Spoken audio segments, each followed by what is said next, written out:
And now we're joined by Mirit Hoffman, spokeswoman for Mothers of Combat Soldiers, or אמהות לוחמים, who says it is essential that the lives of IDF soldiers are prioritized, giving them all the backup they need. Mirit, good to have you. What can you tell us? Thank you so much. It's our pleasure. Now, Sorry, thank you so much for having me. I'm a little bit nervous, so you'll have to. First of all, before I start, I'd like to send our condolences to all the families whose loved ones have fallen in battle, and a refuah shlema to all those injured and wounded.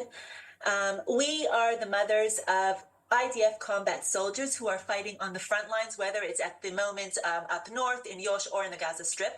We're very, very proud of our soldiers and who left families, who left children, who left their jobs in order to protect their homes in our country. And before I start about our mission, I'd like to take advantage of this platform, if I may, to send full support to the IDF in this mission. We back them up in everything that they do.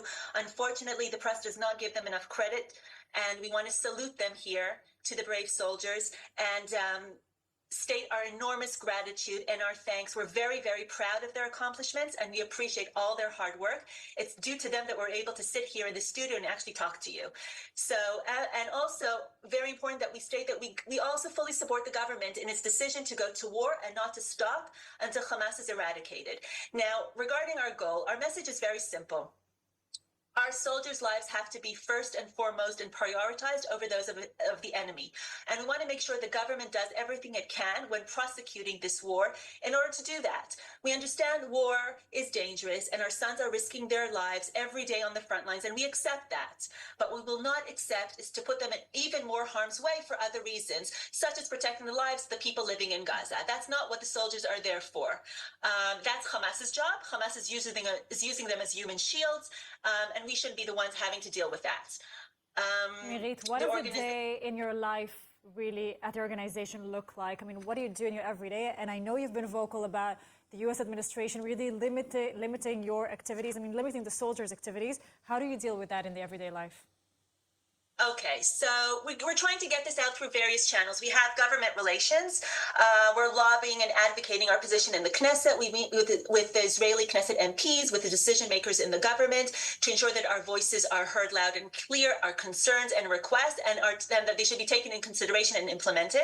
We have a tent opposite the Knesset where we meet with Knesset MPs that come and talk to us there. Last Wednesday, we had a lot of MPs that came to discuss this with us, and then they take our voice and bring it into the Knesset. We have media outlets through Israel and abroad, such as yourselves. Thank you very much for hosting me here, to spread our word and working relations with foreign organizations, diplomats, and ambassadors. Mirit, and what made you really want to become a spokesperson for an organization like this? On a more personal note, do you have soldiers of your own at home? So that is actually the easiest question.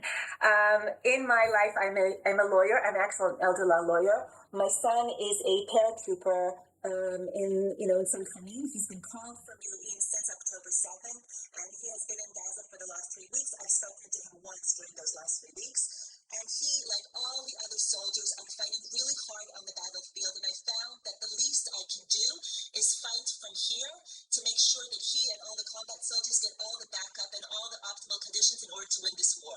I am honored to be part of this organization, and we're all working extremely hard to make sure that this is the case. I just want to state that, I have one son who's in the battlefield. We have mothers who have 4 children in Gaza right now. All of us are doing this as a volunteer job. We all have other jobs, and we all feel that this is, something that we should do to help our sons.